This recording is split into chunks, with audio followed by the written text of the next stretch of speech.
and personal level. We are all feeling worried, lost, and frustrated.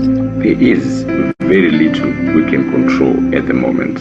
But we want you to know that Professional Beauty and Salon International are here for you. We do webinars, articles, and seminars to help you get through these tough times. Our business is at the heart of the industry. We are in this together. We will recover.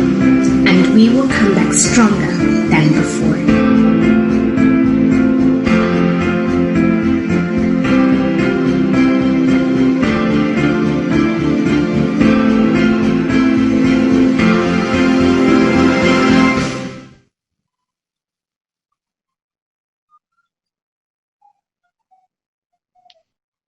Well, good afternoon to everybody. Welcome to our final webinar of the day. Trust you've enjoyed one or two of the other ones. I hope some of you have seen them.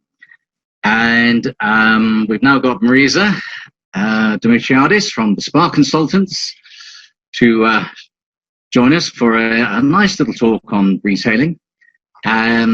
Just a couple of things on the housekeeping side. We have the chat room area, and you are welcome to put anything there that you like. However, if you have questions for us, please use the Q&A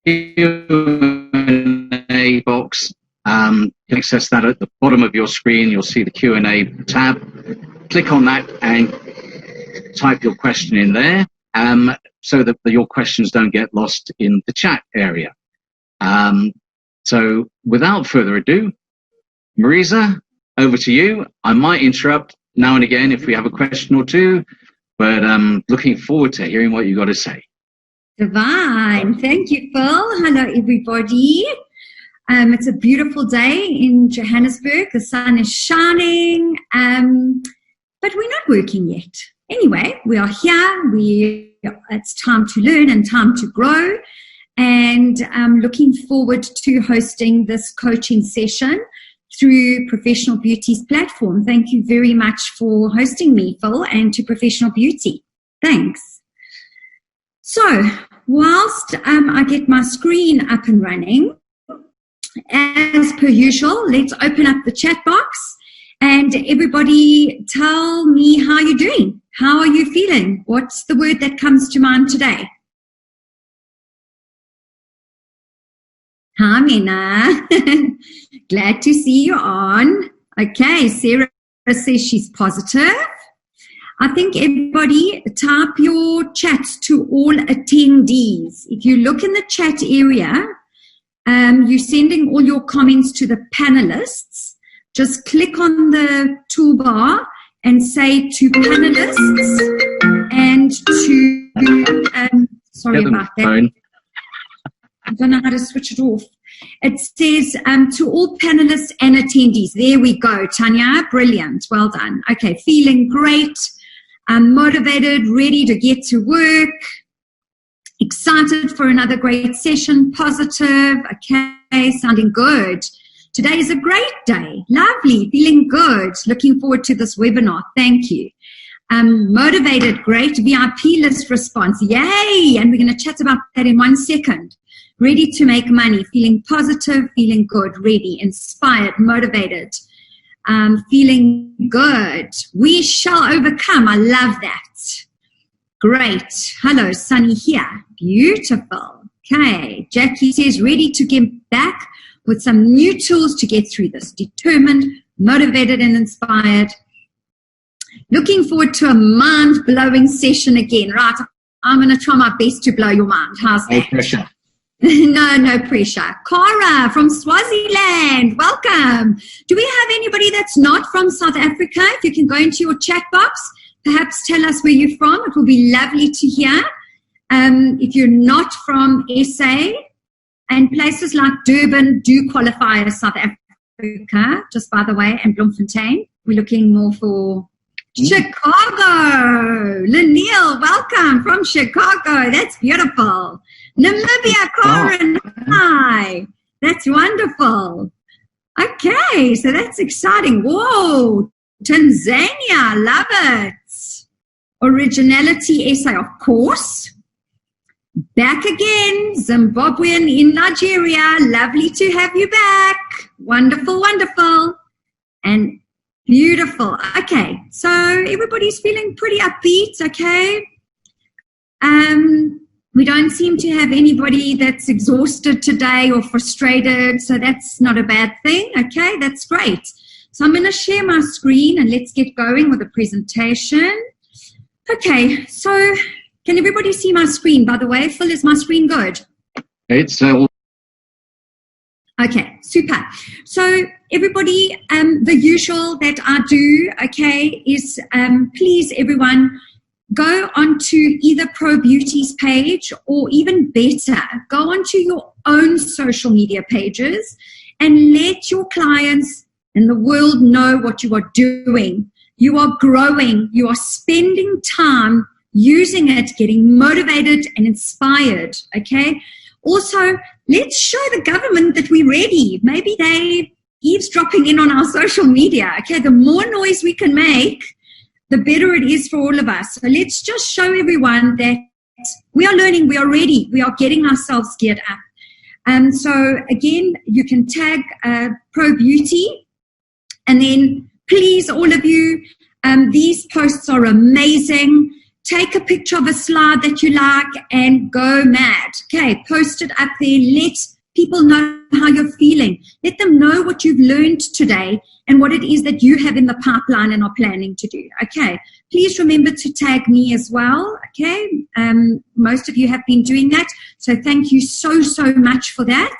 And then also, please, please, please don't forget to go onto our Spa Professionals Guild coaching social media pages. Okay, thank you to all of you who have been on there and who have liked the pages. So it's looking good. Okay, our Instagram following is climbing beautifully. So on Instagram it's Spa Professionals Guild, and on Facebook same story, Spa Professionals Guild. So if you can, again, as you're typing what you're learning today, just tag us all in. So the more the merrier. Okay, let's spread the word and show people that we're learning and that we're growing and not just waiting for our industry to open up. Okay, so as usual, before I start the meat of the session, we have to do a very quick check-in, right? To see where are you at with what you need to be doing. So this is not to be discussed now. It is merely, if you want to take a photograph of the screen, you are welcome to. I am going to go through one or two very, very important ones from here that I want to see how they're working out for you, because the feedback that I've been getting from most of you has been mind-blowing. The feedback has been mind-blowing about the VIP list, but we're going to get there in a second. As I'm going through the checklist, I'd like to please motivate you to go into the chat box and put on there, yes, I've done this. Yes, I've done this. This was amazing. Okay. I had somebody today tell me about their survey that they sent out, and they were loving the feedback that they're getting from their clients because they've never had time to sit and do a survey before. Okay. So quickly do you have a sanitation and hygiene SOP guide of any form or nature? There are so many out there. Get your hands on every single one that you possibly can. Translate them and apply them back into your own business. Are you getting some form of certification that you can show clients that you are doing this? Have you started training your team in these SOPs? I'm assuming you've all sourced and found PPE equipment. Have you sent out your safety survey? Vitally important. Obviously, again, have you been in touch with your clients? Have you started doing virtual online consultations? Have you booked some training on how to do that? A very important question to some of you out there. And here I'd like to hear from the chat box. Are you selling retail? Are you selling retail? Okay? Because I'm hoping that the answers are going to be yes, yes, yes, yes, yes, yes, yes. We are allowed to open to sell retail. Okay? So obviously with strict hygiene and sanitation controls and social distancing measures, that you are very much allowed to open for retail. Keeping in contact with your brand partner, vitally important, because it's actually going to come into today's subject. And then, did you start your VIP list? Okay, very, very important. How many of you have done your VIP list? If you can go into the chat box and perhaps put in there that you've done your VIP list, and if you've got any results from that, if it's been nice and busy, and you're getting amazing feedback from clients regarding the VIP list. And then, have you reworked your treatment menu?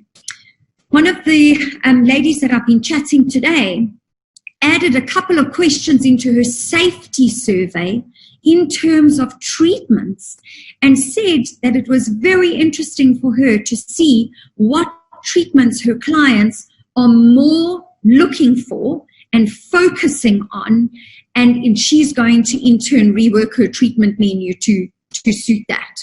So that is quite important as well. Okay, so super. All right, so we've got a lot here. Amazing. Cannot believe the feedback from the clients with regards to the VIP list. I had to do a VIP list today due to being fully booked for 3 months. Good golly, Miss Molly. That's amazing. And then the VIP for the irregular clients. That is unbelievable. I love that. You've made my day, Sue. Love it. Okay. Are there any hotel spas currently selling retail products? Well, that would be nice to hear.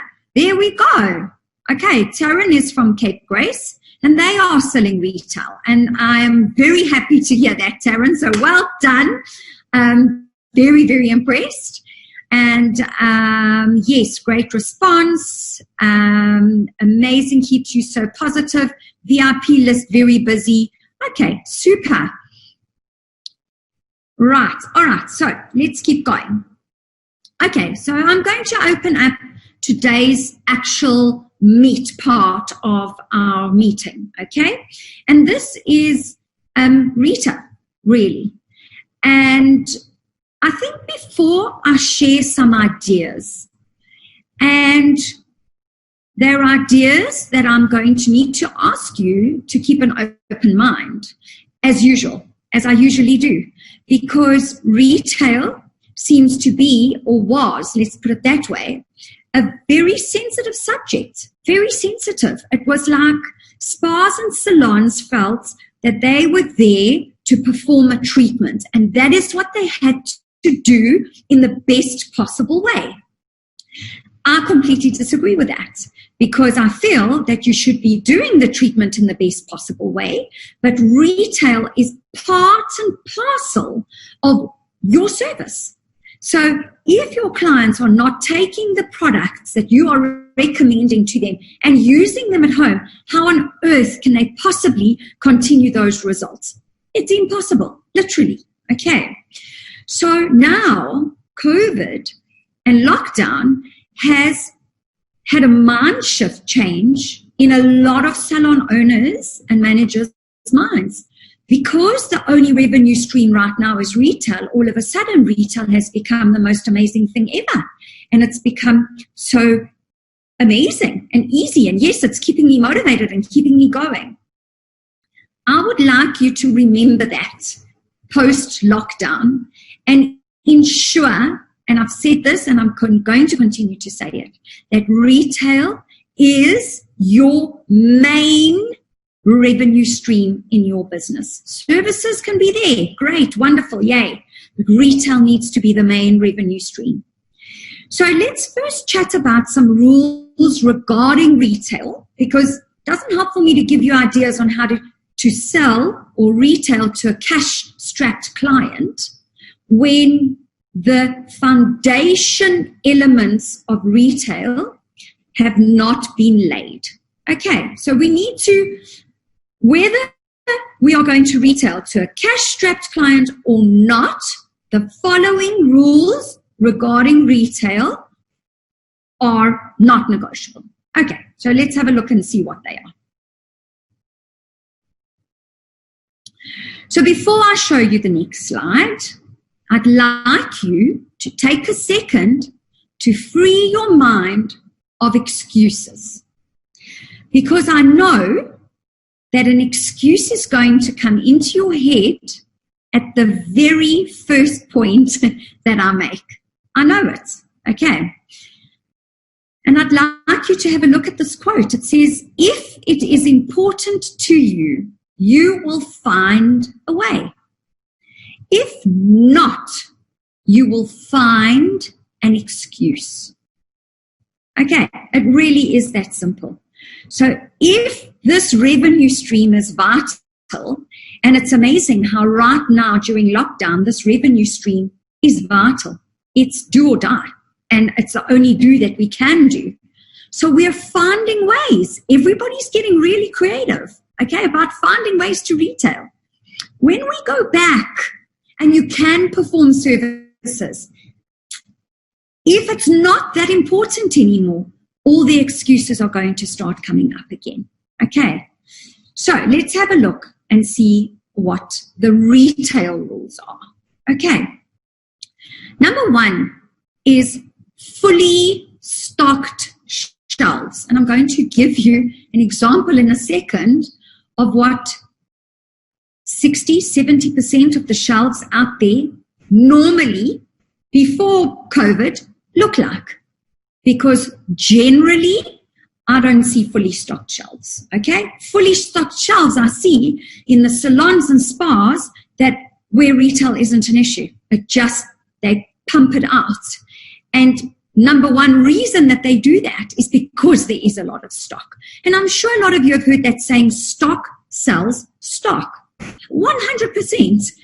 How many of you enjoyed going into the supermarkets and not finding one loaf of bread left or one item of crisps or one chocolate? We're very hesitant to purchase that one. So please keep that in the back of your mind. Secondly, merchandising is very important. Not a little bit, it is very important. If you're not sure on the rules of merchandising, you can either join on one of our training sessions, because I'm going to cover that, or you simply go and Google it. Go and look at, where does a customer's eyes go first? Do they turn to the right? Do they go straight ahead? How should you merchandise your retail stock? Because there is a science and a reason to it. Not just, oh, make it look pretty. That's it. Okay, merchandising is vital. You need to think about where you put what on the shelves. Okay? The third one is becoming quite something globally, and you will see that this is going to start coming up more and more and more and more as time goes by.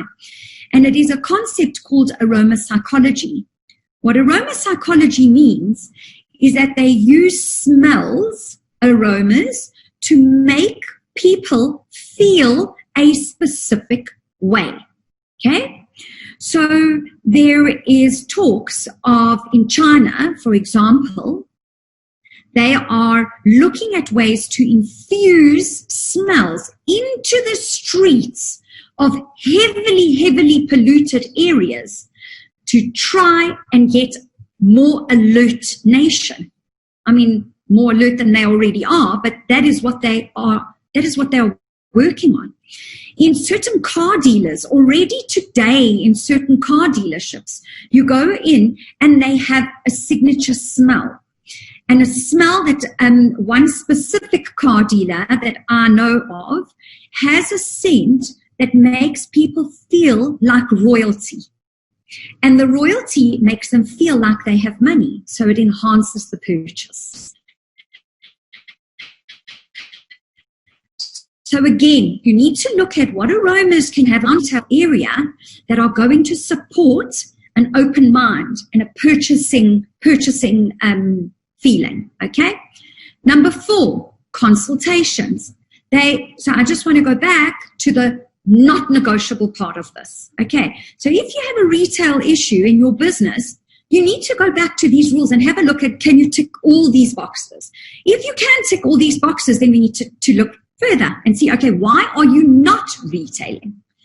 Number 5 is prescriptions. Again, that is not negotiable. I don't think any of you ever have gone to a doctor with an issue where you want to and you're looking forward to walking out of there without a prescription. No, because that's not the reason why you go there. You go there because you have a problem. The doctor discusses consultation, your problem with you, and then he prescribes a solution. Done. Same as a skin therapist or a body therapist or a nail technician or a hairstylist. Your client comes to you with a problem. You consult, discuss the problem, and then you prescribe a solution. It really is that easy.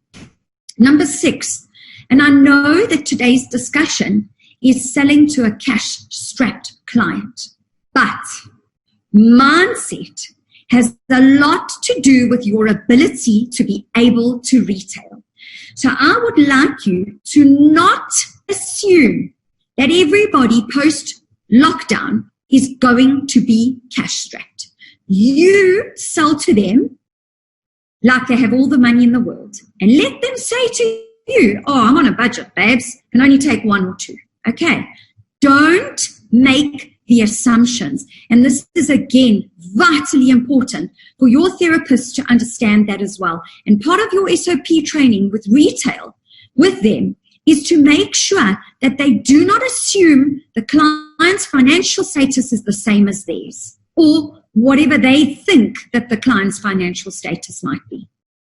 And point number 7 is train, train, and train, and train, and train some more. Okay? When I say train, I don't only mean sit there and tell or send your therapist on training. No.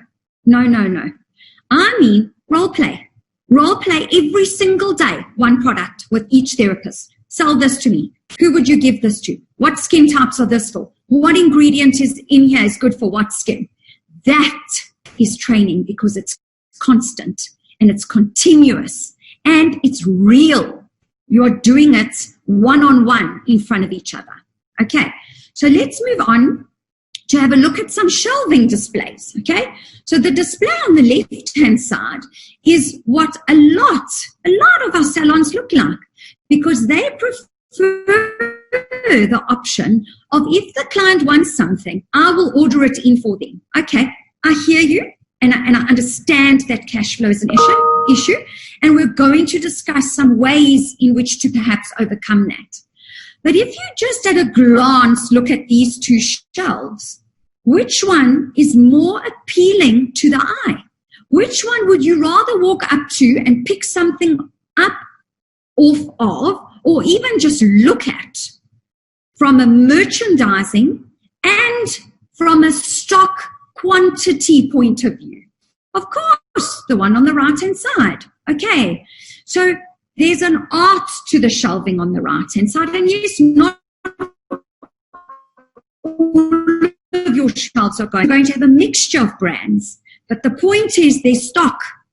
It is merchandised. Okay, the fastest sellers are at eye level and up, the fastest movers. Okay, the ones that take a little bit more of an effort, we push them a little bit lower.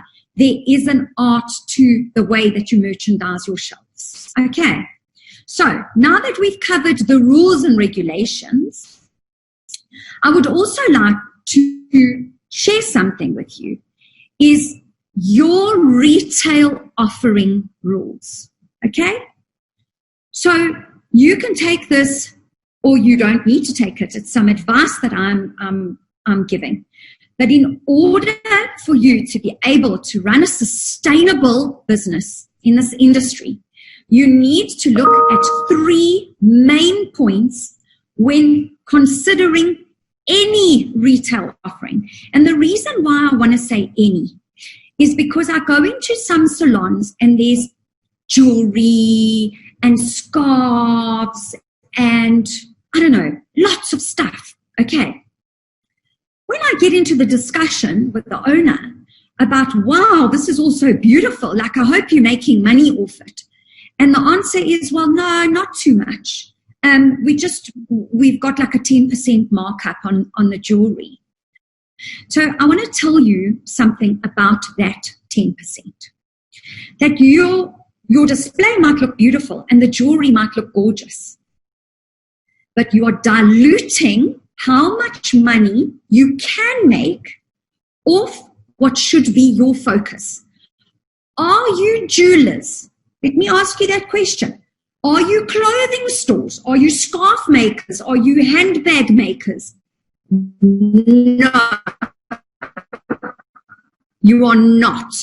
So unless you are getting a humongous margin, and when I say humongous, I mean you should be making 100% markup. You buy it for 10 Rand, you sell it for 20. You buy it for 300, you sell it for 600. You should be making, if you're not making 100% markup, or it's equivalent to a 50% margin, however you want to deal with it in your business. Some of us talk margin, some of us talk markup.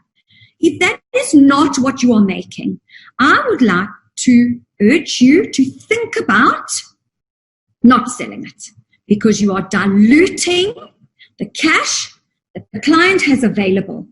And they might just prefer that jewelry on that day, instead of what they really need, which is a cleanser, where you are making 100% markup off that product. So I hope that is making sense, and I'm giving you a little bit to think about, because I'm finding what's happening in our industry is we're diluting our offering. Everywhere I go, I see more and more and more stuff that belongs in a Woolworths and doesn't necessarily belong and relate directly to what it is that you do. Okay, then your support offering from your supplier. That needs to be, you need to sit down and think to yourselves, what kind of support am I getting from, I call them brand partners, some people call them suppliers. What type of support do you get from them? Is it a place the order and deliver stock kind of support, or is it a 24/7 kind of support? Okay, and does it go beyond the call of duty? Because right now, the situation that we're finding ourselves in, we need the beyond the call of duty type of support. And then thirdly is price point. So I'm going to come in a second to the price points, but you need to make sure that you're not only stocking products that are for cash-strapped clients. Because what if there's products that are not, that are great markups? You're getting 100% markup, okay? So you've ticked box number 1, but it's for the very high-end market. Do it. Go for it, okay? Get the support of the brand partner. Find a way to work together so that your shelves are beautifully fully stocked. And as long as the margin and the support is there, don't only either go high-end or for a cash-strapped client. Okay, I hope that makes sense. Next one, some ideas. Okay, so here are some ideas on how to retail to a cash-strapped client. And I like the first one that I'm starting with, because it's a bit of a strange one, because you would think, okay, cash-strapped, let's give them a discount. Absolutely no discounting, cash-strapped or not, okay? Once you as a business start the discounting mentality, you will attract discount type of clients. You will. They're going to arrive at your door and they're going to say, okay, well, if I book this, can I get this for free? And if I promise you that's what's going to happen. Do not go down this road. Number 2 is a better road to go down, is add value. So, and here you're going to need the support of your brand partners. Add tangible value, not buy 2 products and get 1 little eye cream sample for free. That's nonsense. That's not value, okay? You need to buy 2 and get 1 free, or buy 2 treatments or buy 3 treatments, get half price on your skincare product. When you do all these value adds, you need to work out your margin. In other words, what are you cutting your margin by? Because if you're making 100% markup, now you're doing a value add, and let's say you're getting 50% support from the brand partner, you covering the other 50%, that might reduce your margin by 5% is okay. That's okay. But if your margin gets cut by 10 or 15%, it is not okay. Then don't do it. Okay, so we've got like a little calculator that we work out. It's a simple thing on Excel. Any of you can do it. That you punch in the numbers and it works out what your margin is. Don't just assume, oh, this is a great deal. Go and work out the numbers and look, is it worth my while to do this deal? Okay. Then ensure, point number 3 is ensure to have 2 very distinctive price point brands on offer. Okay. So I'm not saying to you go totally high end and go totally low end. Absolutely no. You need to, first and foremost, is look at your client base. Who are you selling to? If you turn around and say, I am selling to majority middle, then I would say you get one slightly high end, not very high end, and one in the middle or slightly under the middle, not very low. Okay. If you're catering to completely low end, you will go low end and one slightly above low end. So that's what I mean by 2 distinctive price points availability. Okay. Distinctive price points based on your target market, your clientele that you are servicing. Okay. This, you've got to be careful with point number 4. All right. Be very careful with it, but I would consider it. I really would if I was a salon owner. Long-standing clients that you know are good and that they've been with you on a journey for a long time, offer them payment terms. Offer them 2 or 3 installments. They are desperate. Okay, fine. Give me a third, and a third. Okay, if you know that you can trust them. All right. Oh, thank you, Phil. That's awesome. Here's a guide to margin using Excel. There we go. Brilliant. Okay, so you might want to consider payment terms for long-standing clients. And remember, especially clients that have been very loyal to you, if they're going through a rough ride, they're not going to forget that you were the one who helped them. So don't forget that, okay? Which leads me to my next point, is show empathy to the situation that whatever client walks through the door finds themselves in. But do not make assumptions. So don't assume up front that they're cash strapped and say, oh, I'm so sorry about this lockdown economy. It's horrendous. You don't know. You don't know if they've cut a deal and made like millions over lockdown. You don't know their situation. Okay. So once you understand and the relationship is built up again and you're getting to chat to them, and if they are in a pickle, show empathy and try wherever you can to help them out. Okay? I'm moving on to the next point, but I did see a question. Phil, are we going to do questions at the end? I'm assuming. Yeah. Yes. Okay, I'll carry on. Okay, don't worry. Okay. The best excuse for me to date, and I hear it all the time, I love it, I get it almost every day, is my therapists are not selling. I love that one, okay? And I'm sorry to do this, but it is your fault as the owner or the manager. It all starts and trickles down from the top. If your team is not selling, you are not doing something right. And that's, I'm very happy to walk the road with you to figure it out, because I can tell you now, without a shadow of a doubt, that I've arrived at some spas where the story is, you can try whatever you want, they won't sell. And they are my best success stories to this day. There is a way, and you have to find it. But if your therapists are not selling, it is your fault. And you need to take ownership of that. And you need to dig deep and go and look at the checklist and see, are you following the checklist? Because it could be something as simple as the dialogue. They don't know how to speak. Why? Maybe because you've sent them on a lot of product training, but you've never focused on role play in the salon.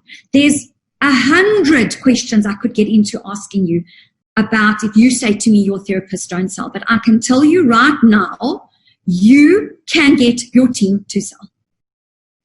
There's lots of checks: training, incentives, motivation, inspiration, role play, planning. I mean, again, something as simple as, are you helping them to plan their retail? Most of the salon owners or managers go, well, what do you mean plan? What do you mean plan their retail? They either sell or they don't sell. Incorrect. Where there's no plan, there's no outcome. They need a plan. Prescriptions, SOPs, and then I've put there blah, blah, boring, because it's boring for me, this. This is what we should all be doing. We should all be selling a lot of retail. Instead, the supermarkets are taking our retail from us.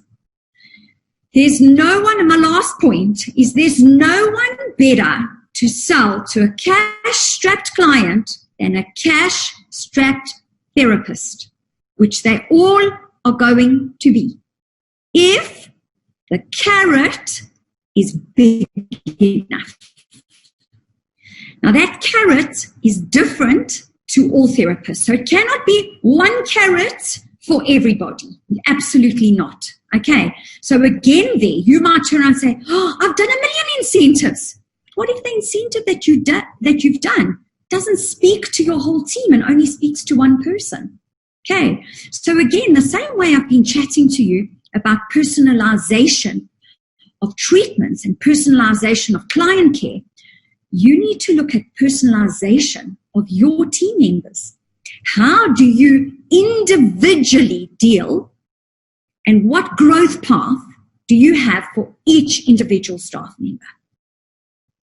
Okay, we move on. We're almost done.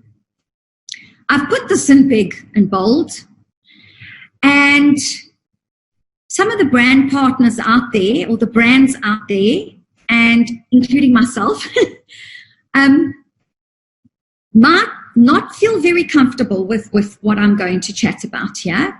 In fact, as I was writing it, I was thinking, oh my gosh, this is going to apply to me too, because I am a brand supplier. The way that I see it is as follows, is again, one size does not fit all.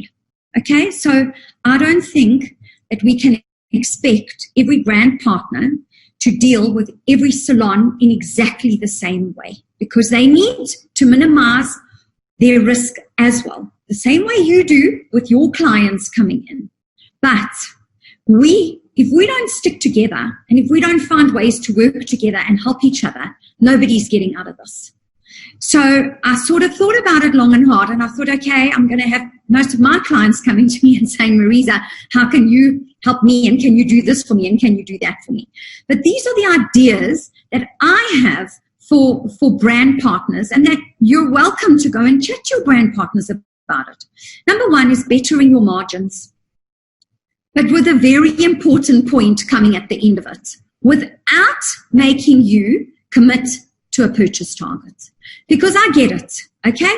Most suppliers or brand partners will give you extra discount, but you've got to commit to buying X amount. We are not at that stage of the game right now, okay? So your discussion needs to be, I need help. I need better margins. Please, can you help me? And I cannot commit to a purchase target right now, because that is not the priority. The priority is for me to survive through this. So you need to go back, look at your margins. So remember what I said to you, 50% margin or 100% markup. That is what you're after, okay? With no commitment to purchase targets to help you get through this. Even if you say for the next 6 months, help me out here. There's a drop shipping partnership that could be looked at, okay? Now, drop shipping goes against one of my retail rules, because one of my retail rules was to have full shelves. Okay, now, if somebody comes to me and says, Marisa, will you drop ship with me? I will say, as generally, I will, but I want to see stock on your shelves. So it needs to work from both parties. You can't say, please drop ship for me and I keep no stock on my shelves. That just absolutely makes no sense. Okay. You've got to look at this and be fair from both parties' points of view. But the drop shipping partnership is definitely something to consider moving forward. And I think it's going to become part and parcel of our industry. Value adds. Value adds are a must. Okay. And again, you don't want a value add of buy 2 or buy 3 products and get one eye sample or one little, I don't know, lip balm or something like that. You need value, tangible value. So if I buy a cleanser and a moisturizer, I get a toner for free, full size. You need value. That is the only way that we are going to get out of this, okay? And the brand partners can go to their manufacturers and they can go to their suppliers overseas if it's an imported brand, because we're all in this, okay? We're all in this together. So we've all got to work fight harder to get out of it. Co-plan and host events in salon. Okay, this is not going to happen tomorrow. It's not going to happen for a very long time, but I want to give you something to think about. What about a virtual event?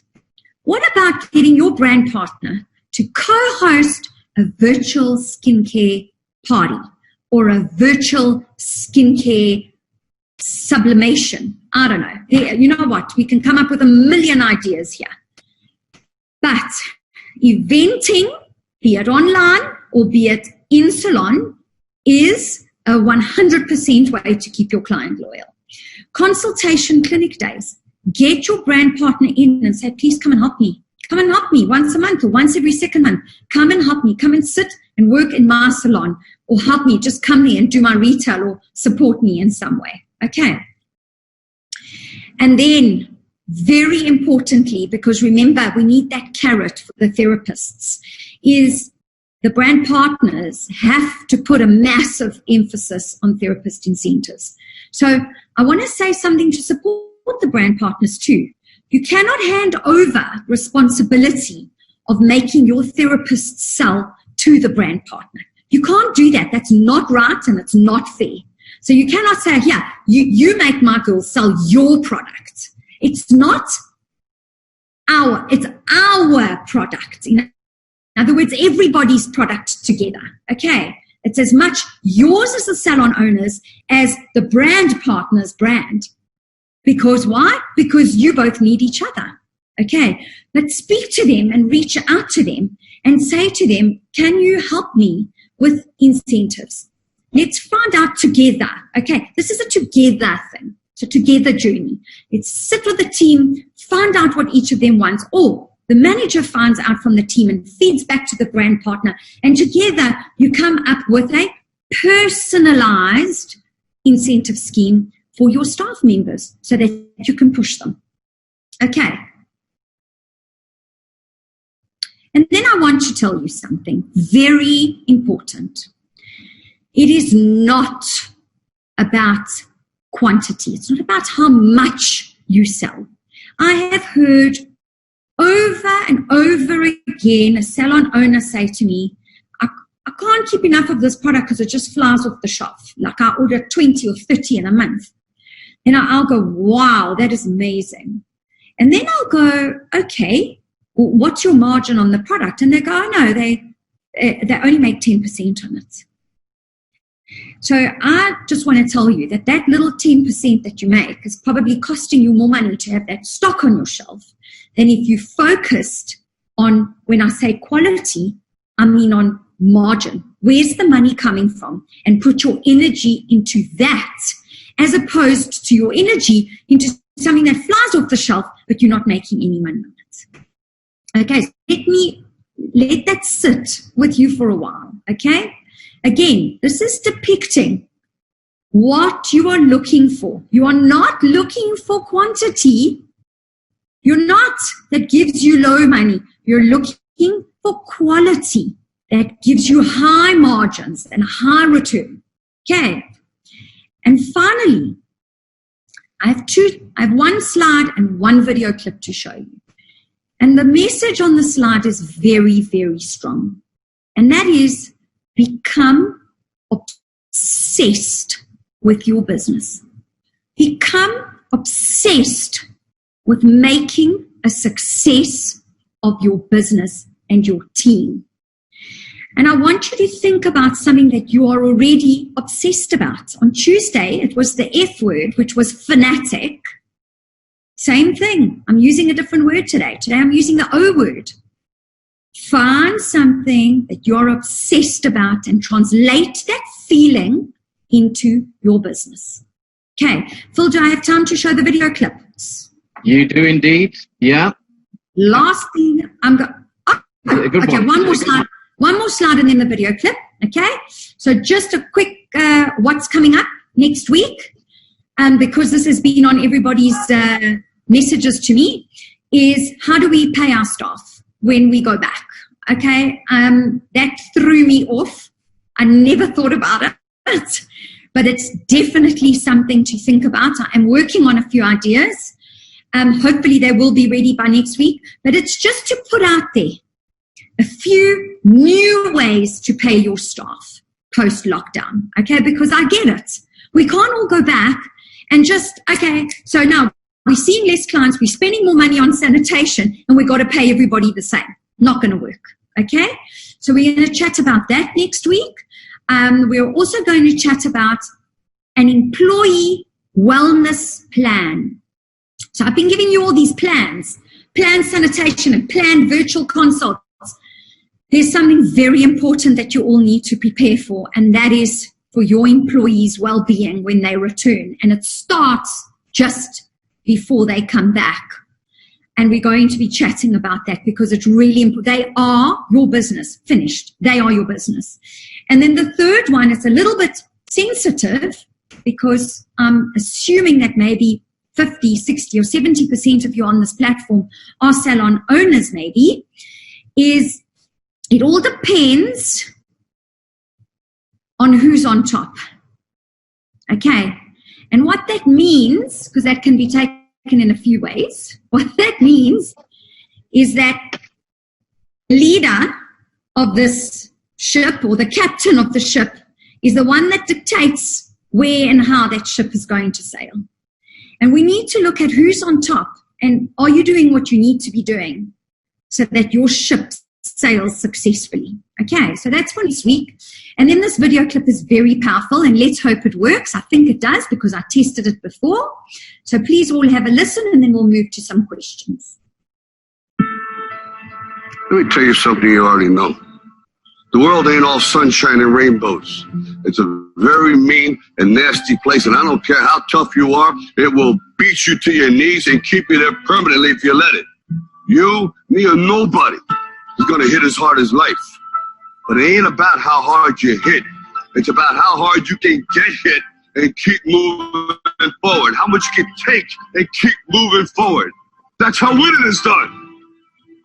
Now, if you know what you're worth, then go out and get what you're worth. But you got to be willing to take the hits and not pointing fingers saying you ain't where you want to be because of him or her or anybody.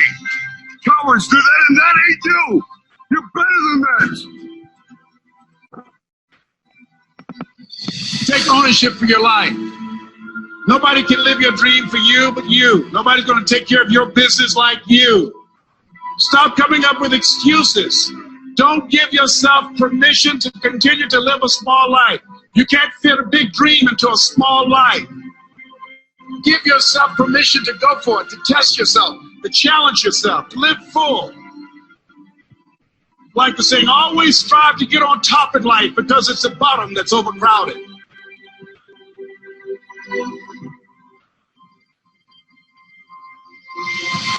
So find out the reason that you do what you do. Find out the reasons that will make you strong, that will make you walk by faith and not by sight, that will make you pursue your dream when everybody is against you or don't believe in you no more.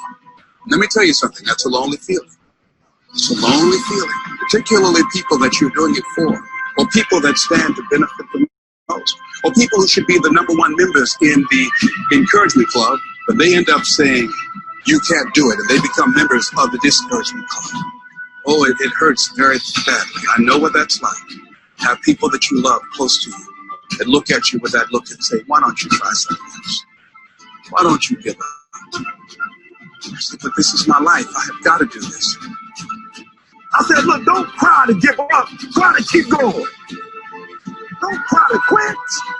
You're already in pain. You already hurt. Get a reward from it. Don't go to sleep until you succeed. There's something in you that tells you this is not it for you. You have not peaked here. There's more in you than you're expressing. Eyes not seen, ear has not heard, nor has entered the heart of mankind. What's in store for you if you challenge yourself, if you persist and persevere, if you take ownership for your life. Create what you want. You have the power in you to do more than you can ever begin to imagine, to control your destiny, to make a difference in our children, make a difference on the planet, to make an impact.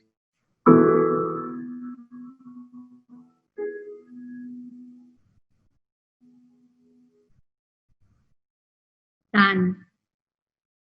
Okay, so I hope that gave you goosebumps like it gave me, because we are not cowards, okay?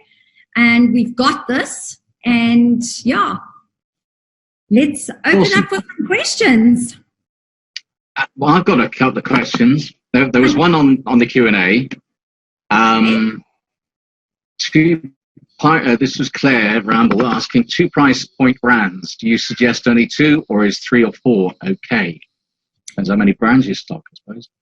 Okay, so so my answer to the size of your business. So if you have a 3-room salon, it definitely doesn't make sense to have 3 or 4 brands, okay? If you have a 6 or 10 room spa, then yes, it does make sense. But at the end of the day, it's not about how many brands. I go back to are my brands meeting the criteria that I have for them to be in here? And if they are, well, then go for it and sell them. But do your numbers. If they're not selling, obviously give the brand partner an opportunity to try and fix it first and call them in and see what you can do to salvage the relationship. But yeah, again, it's really about the size of your business, and most importantly is, do those brands tick all the boxes?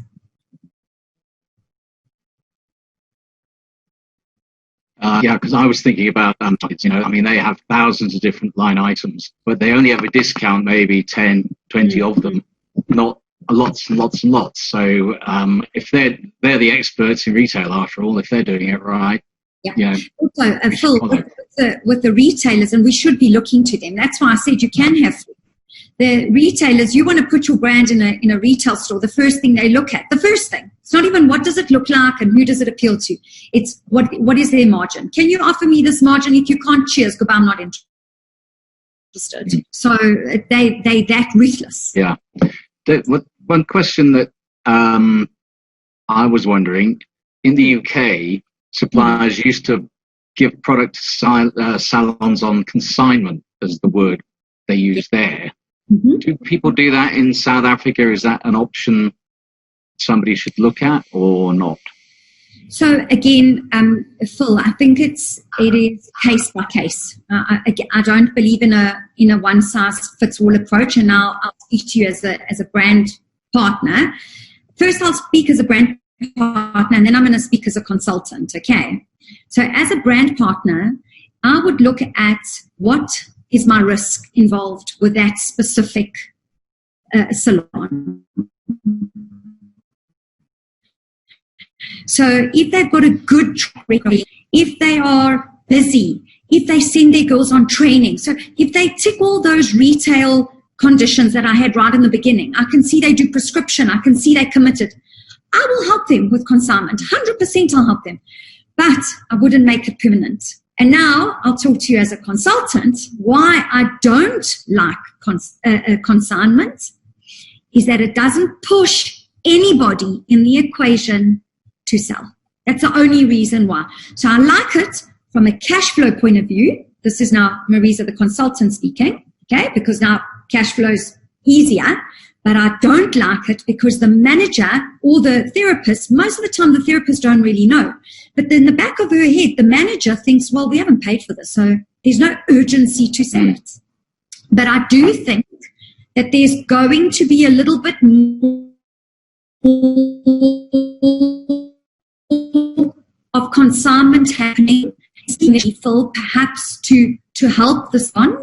But again, I want to just say that it doesn't help to have consignment on your shelves if the margin of the product is not met. So it doesn't help if you've got 200,000 rands worth of stock and you're making 40% or 30% margin on that product. Don't have it there. It's taking up space. Yeah. Okay. Okay. Good. Okay. Does anybody else have? Do you have any more, Phil? I don't. So if anybody wants to perhaps put either in the Q&A or in the chat box, because I have got the chat box open. Yeah, so, we only had the one Q&A, so I didn't see anything else on the chat box as such, questions-wise. Okay. Does anybody have any questions? Oh, there's 2 hands up. Do you think they're a mistake? There's 2 hands up. Okay. I think the people whose hands are up, if you'd like to put your question into Q&A, that'd be great. The only thing I was also going to mention, Marisa, was you mentioned wellness as being one of your topics for next week. We are also hopefully getting a psychologist to talk in the next week or so. I'm hoping next week. Brilliant. On things like how to deal with the whole stress of the virus, pandemic, the lockdown, everything else, both you and your staff. Yes. Even our staff, which hopefully will be a benefit to people. Yeah, please, Phil, let us know because that's quite important as well. So Leslie is saying, what do you think about payment options instead of consignment? So Leslie, as a brand partner, I would also prefer that. I would prefer for you to say to me, can you help me out to fill up my shelves? Help me put 30 grand of stock on my shelves, and I'll give you 10,000 upfront, 10,000 next month, and 10,000 the next month. I think it definitely motivates both parties better. And it does minimize risk on the part of the brand partner. Because I also want all of you to remember something. The same way that you are going back into this cash strapped, so are we. Please understand that, okay? Because we are in exactly the same boat that you are. So as much as I'm saying not pressurize, meet your brand partners. And you've got to come up. I said this in one of the previous training sessions. You guys have to sit together and you have to come up with a plan going forward. You have to, together. But at the same time, fair to your brand partner. Don't just sit there and throw them, don't do this, you're out of here. And it's not the time for that. This is the time for us to collaborate and to get out of this together. Okay. I hope that helped. Brilliant. Thank you. A small salon. What about selling sample items? Trade, definitely not. Okay. A personal opinion. I don't think that you should be selling samples to clients at this stage. Is they might be offended. Why am I getting sold a sample? Number one. And number two, I just want to tell you that samples are making their way out of the marketplace. And I'll tell you the reason why, because they are not eco-friendly. So if you think about how much plastic is needed and packaging is needed to make one little sample, most of the big retailers are starting to get rid of samples now. It's all testers. So you want something, you test it from my full-size bottle. But samples are not eco-friendly. And I foresee that in the next short term, maybe 2-3 years, I think samples are going to be a thing of the past in our industry. Okay. They're also very expensive. Very expensive and very non-green. Yeah. if there's not anything else you want to ask, I normally ask people to just go into the chat box and type their checkout word or their goodbye word or their how they're feeling now word, or what's their best take from today, what did they enjoy the most. Could I ask that? You can, always. Okay, so let's go for it, everybody.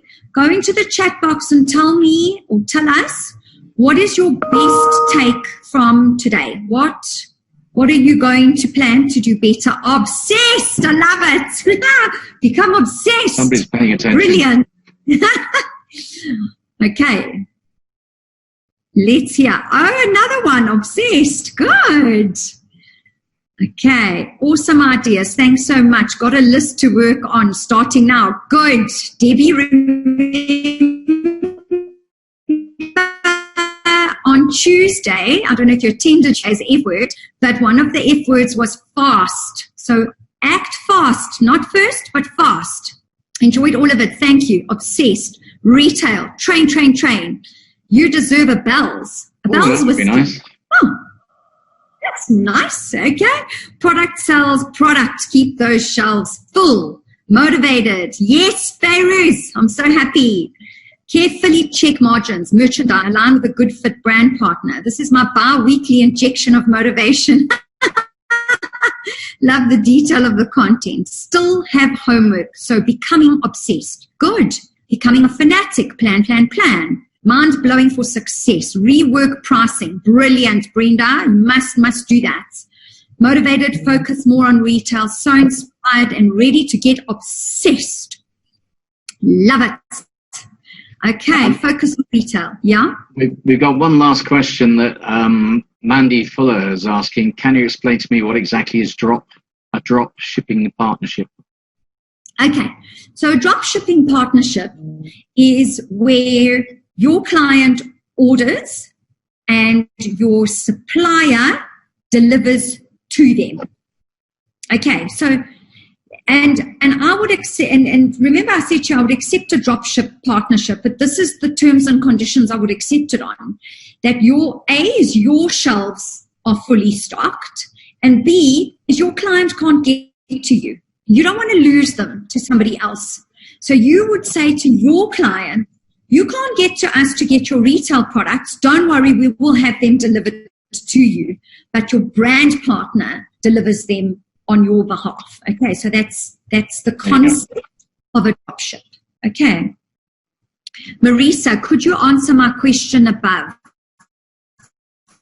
Okay, where's the question? Lorinda, you might need to type it in again. I can't see it. Sorry, I must have missed it. Lorinda, will you type it in again? Brand partners are charging big delivery charges. Go and have the discussion with them. Negotiate. Negotiations.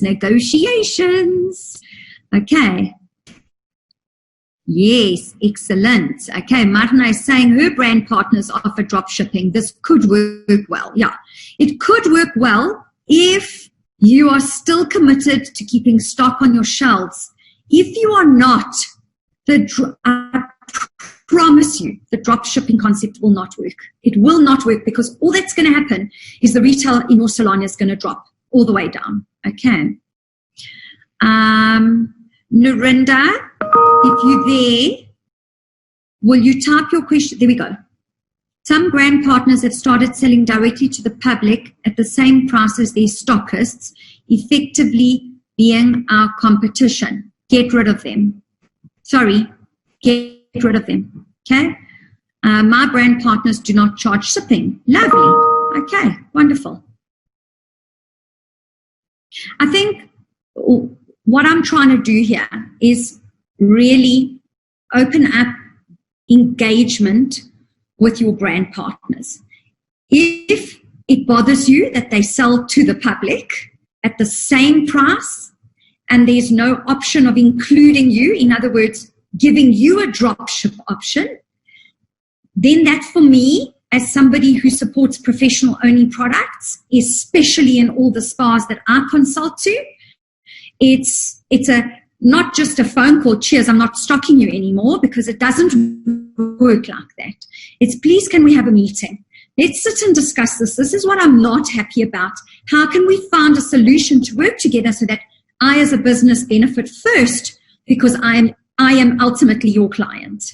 If there's no negotiation, there's times when a partnership has to come to an end, as you all know that, okay? We are going to be entering a really rough time, okay? We're going to be very busy, like we discussed it. There's going to be, some of you have said your VIP lists are going to be keeping you busy for a month. But let me tell you, after that rise, and it was discussed in last week's ProBeauty, the international, what was it called, Phil, the Spa and Wellness Convention. They discussed it there, that there's an uptake and then there's a slum that's coming afterwards. And what we need to look at is longevity. And it's all these little things that you need to start putting into place now. And one being relooking at your treatment menus, your pricing, and your margins, and your brand partners. That is very, very important. Okay.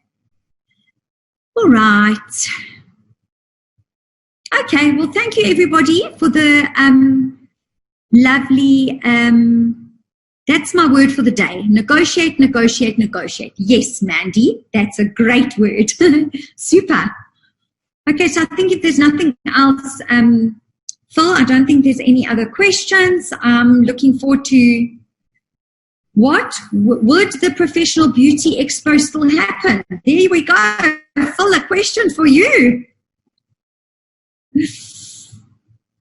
You muted, Phil. Sorry, I was muted. The dog was barking in the background earlier. So, Professional Beauty would normally take place at the beginning of September, end of August. We have moved the dates to the 1st and 2nd of November. We hope that the expo might still take place then, but we have no idea as yet. Salons are only listed on level 1 as being able to open. Exhibitions aren't even mentioned at all. So we're on level 0, whatever that might be. Oh, no. And we just have to wait and see what transpires, how things progress. But if it doesn't take place in the beginning of November, then I think we would move it to 2021. Oh, my God. Unfortunately. But we are still publishing the magazine, although because the post office is not working, it's digital. There are copies of the last issue that suppliers like Marisa will include in their deliveries.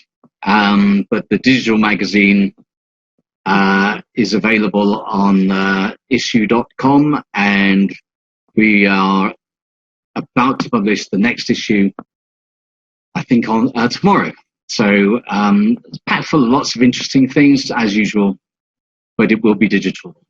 And your weekly emails that go out. The weekly emails we still do, and occasional stop press kind of emails if we hear of anything that's significant to the industry as well. But yeah, sadly, we won't be doing Cape Town or Durban this year. We had hoped to do Bloemfontein and Namibia and PE and one or two other places as well. Sadly not. But there we go. This too shall pass, and we will all see each other at Expo at some point. Yes. And when we all do meet up, you can buy me a drink, because I'll need one by then. 100%. Definitely will do that. Okay. Good. Super Thank duper. How could we make sure that the drop is not too bad for business? Yeah. Keep selling. The drop. Yeah. Retail. Yeah. Retail, and if I can say anything, is have a plan. The plan is what is going to ensure that I was listening to that talk, and one of the guys who owns a spa in Hong Kong, Neil. Neil Avery, yes, I'm actually going to ask him to come and chat, him and another lady, I think her name is Rose, to come and chat on one of our coaching sessions, they had that. So they had 2 weeks of like non-stop and then completely dead. And he said they didn't plan for it. So I think that we must learn from all these countries opening up and seeing what's happening and try and preempt that with the type of treatments that we are going to introduce after the rush. And that's where I think the longevity is going to come Agreed. in. Awesome. Okay. Thank you very much for your time.